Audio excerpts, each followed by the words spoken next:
প্রধানমন্ত্রীকে বেলাগাম আক্রমণ তৃণমূল সাংসদ প্রসূন বন্দ্যোপাধ্যায়ের। মোদীকে গঙ্গায় ছুঁড়ে ফেলে দেব আক্রমণ তৃণমূল সাংসদের। কেন্দ্রীয় এজেন্সির অপব্যবহারের অভিযোগে তৃণমূলের মিছিল থেকে আক্রমণ করলেন তিনি।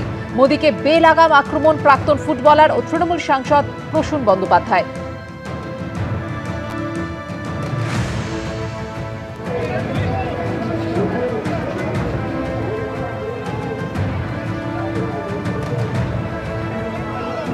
যে আমরা জিতছি জিতছি জিতছি, কেউ নেই কেউ নেই।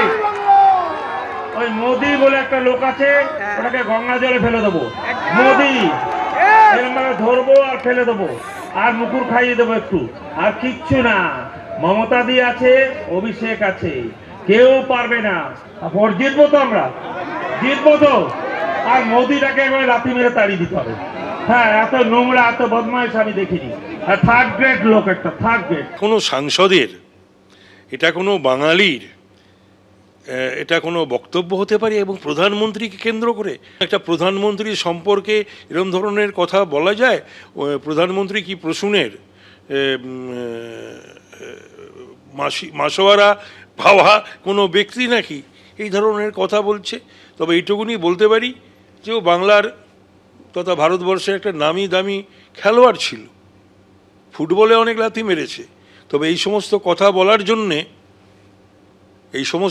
বলার জন্য ওর পা যেন, ওর ঠ্যাং যেন ভেঙে নিয়ে না যায় কোনো মানুষ, বা যারা মোদিজির প্রতি যাদের আবেগ বা টান বা ভালোবাসা রয়েছে, এইসব কথা বলা ঠিক না। শীতের দুপুরে তীব্র বাকযুদ্ধে চলল রাজনীতির পারদ। মালদার জনসভা থেকে নরেন্দ্র মোদীর মুখে শোনা গেল আসল পরিবর্তনের স্লোগান, আর বহরমপুরে অভিষেক বন্দ্যোপাধ্যায়ের মুখে শোনা গেল 250-র বেশি আসনের টার্গেটের কথা। मैं कहूंगा पलटानो दरकार, आप कहेंगे चाहे बीजेपी सरकार, पलटानो दरकार। The government of India stopped these funds, but we are continuing. আর আমি আপনাদের কথা দিচ্ছি, 22-0 যদি হয়, তৃণমূল 250+ কেউ আটকাতে পারবে না। শনিবাসরীয় রাজনীতিতে এ যেন ক্ল্যাশ অফ টাইটান্স। মালদায় সভা করলেন নরেন্দ্র মোদী, পাশের জেলা মুর্শিদাবাদে অভিষেক বন্দ্যোপাধ্যায়, আর জলপাইগুড়িতে মমতা বন্দ্যোপাধ্যায়। নরেন্দ্র মোদীর মুখে শোনা গেল আসল পরিবর্তনের স্লোগান, আর অভিষেক বন্দ্যোপাধ্যায়ের মুখে 250-র বেশি আসনের টার্গেট। শীতের দুপুরেও এই বাকযুদ্ধের আঁচে টকবক করে ফুটল পশ্চিমবঙ্গের রাজনীতি। শনিবার মালদার সভা থেকে নরেন্দ্র মোদী ফের বুঝিয়ে দিলেন তার টার্গেট পশ্চিমবঙ্গ, আর সেই লক্ষ্যেই এবার নতুন স্লোগান তুললেন তিনি। मैं बंगाल के बेहतर भविष्य के लिए असली परिवर्तन का विश्वास देख रहा हूं। ওনারা পরিবর্তন বললেও বাংলা এবার প্রত্যাবর্তন হতে চলেছে।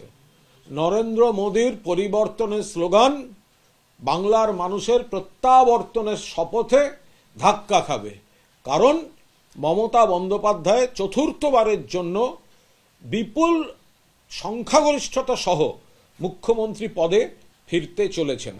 বিহারে এনডিএর জয়ের পরই প্রধানমন্ত্রী বুঝিয়ে দিয়েছিলেন এবার মিশন পশ্চিমবঙ্গ।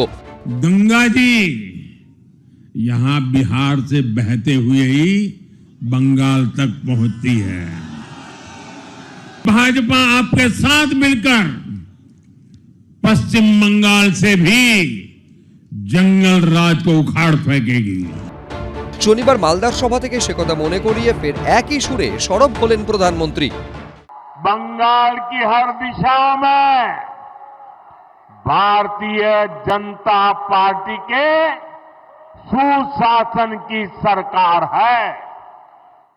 अब बंगाल में सुशासन की बारी है, और इसलिए मैंने बिहार चुनाव की जीत के बाद ही कह दिया था, मां गंगा के आशीर्वाद से अब बंगाल में भी विकास की गंगा बहेगी, और बीजेपी ये काम करके रहेगी। গঙ্গা আরও আছে, যে বিহার উত্তরপ্রদেশ দিয়ে এসছে, মা গঙ্গা এসছেন, কিন্তু বিজেপির গঙ্গা যাত্রাটা কিন্তু বাংলাতে আর একবার হবে। তো গঙ্গার কিন্তু প্রয়োগ, ওনাকে ওই টেলিপ্রম্পটারে এক ধরনের বাংলা প্রয়োগ করছে, গঙ্গা যাত্রা বলেও একটা শব্দবন্ধ আছে। তো বিজেপির গঙ্গা যাত্রা সেটা কিন্তু বাংলার বুকে আর একবার হতে চলেছে। চতুর্থ তৃণমূল কংগ্রেস সরকার প্রতিষ্ঠার মধ্যে দিয়ে বিজেপির গঙ্গা যাত্রাটা বাংলার বুকেই হবে। আক্রমণ পাল্টা আক্রমণ, হুঙ্কার পাল্টা হুঙ্কারে দেওয়াল লিখন একেবারে স্পষ্ট। বিধানসভা ভোট আসছে আর কমাস, আবহাওয়ার পারদ কতটা চড়বে জানা নেই, তবে রাজনীতির পারদ যে সপ্তমে উঠবে তা বোঝাই যাচ্ছে। শিবাশিস মৌলিক, রাজীব চৌধুরী, এবিপি আনন্দ। বাংলাদেশ সীমান্তবর্তী মালদার সভা থেকে অনুপ্রবেশ ইস্যুতে সরব হলেন নরেন্দ্র মোদী। বললেন বাংলার সামনে বড় চ্যালেঞ্জ অনুপ্রবেশ, আর অনুপ্রবেশ ইস্যুতে এদিনই তৃণমূলকে তীব্র আক্রমণ করলেন তিনি। পাল্টা জবাব দিয়েছে তৃণমূল। भाजपा सरकार बनते ही घुसपैठ और घुसपैठियों पर बड़ा एक्शन लिया जाएगा। ना रोहिंग्या है ना घुसपैठिया है। এসআইআর এর শুনানি পর্বে বিভিন্ন জায়গা থেকে সামনে আসছে হয়রানির অভিযোগ। লাইনে দাঁড়িয়ে ভোগান্তি পোহাতে হচ্ছে বয়স্ক এবং অসুস্থদের। অন্যদিকে মুর্শিদাবাদের ফারাক্কা থেকে উত্তর দিনাজপুরের চাকুলিয়ায় বিডিও অফিসে তাণ্ডব চলেছে। এই নিয়ে পশ্চিমবঙ্গে রাজনীতি যখন সরগরম, তখন বাংলাদেশ সীমান্তবর্তী মালদার সভা থেকে অনুপ্রবেশ ইস্যুতে সরব হলেন নরেন্দ্র মোদী। बिहार के सामने एक बहुत बड़ी चुनौती घुसपैठ की है। पश्चिम बंगाल में भी बहुत जरूरी है कि घुसपैठियों को बाहर किया जाए। ये घुसपैठियों को बाहर निकालना चाहिए कि नहीं निकालना चाहिए, एक एक को वापस भेजना चाहिए कि नहीं भेजना चाहिए। लेकिन टीएमसी सरकार के रहते ये संभव है क्या? ये टीएमसी वाले करेंगे क्या? অনুপ্রবেশ রোখা কার দায়িত্ব? নরেন্দ্র মোদীর দায়িত্ব, প্রধানমন্ত্রীর দায়িত্ব, স্বরাষ্ট্রমন্ত্রীর দায়িত্ব, দিল্লির কেন্দ্রীয় সরকারের দায়িত্ব, স্বরাষ্ট্রমন্ত্রীর দায়িত্ব। 2021 সালের বিধানসভা ভোটে মালদা জেলার 12টি বিধানসভার মধ্যে 8টিতে জেতে তৃণমূল, 4টি আসনে জেতে বিজেপি। তবে 2024 সালে লোকসভা ভোটের বিধানসভা ভিত্তিক ফল অনুযায়ী বিজেপি 5টি আসনে এগিয়ে যায়। তৃণমূল এগিয়ে ছিল মাত্র 1টি আসনে। সেই মালদায় দাঁড়িয়ে অনুপ্রবেশ ইস্যুতে ছত্রে ছত্রে তৃণমূলকে নিশানা করেন নরেন্দ্র মোদী।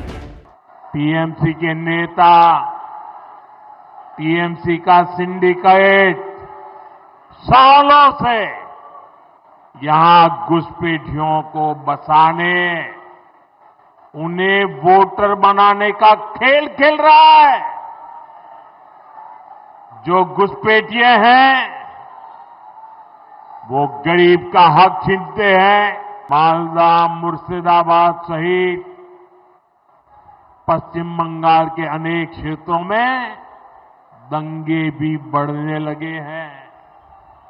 आपको घुसपैठियों और यहां के सत्ताधारी लोगों के इस गठजोड़ को तोड़ना ही होगा। আপনি বলছেন অনুপ্রবেশকারী, অথচ সেই অনুপ্রবেশ রুখতে পারছে না অমিত শাহের দফতর। আপনি অমিত শাহকে ডেকে কথা বলুন। সব মিলিয়ে অনুপ্রবেশ ইস্যুতে তপ্ত রাজনীতি। শিবাশিস মৌলিক, সুদীপ্ত আচার্য, অরিত্রিক ভট্টাচার্য রিপোর্ট, এবিপি আনন্দ। এবিপি আনন্দ, এগিয়ে থাকে, এগিয়ে রাখে।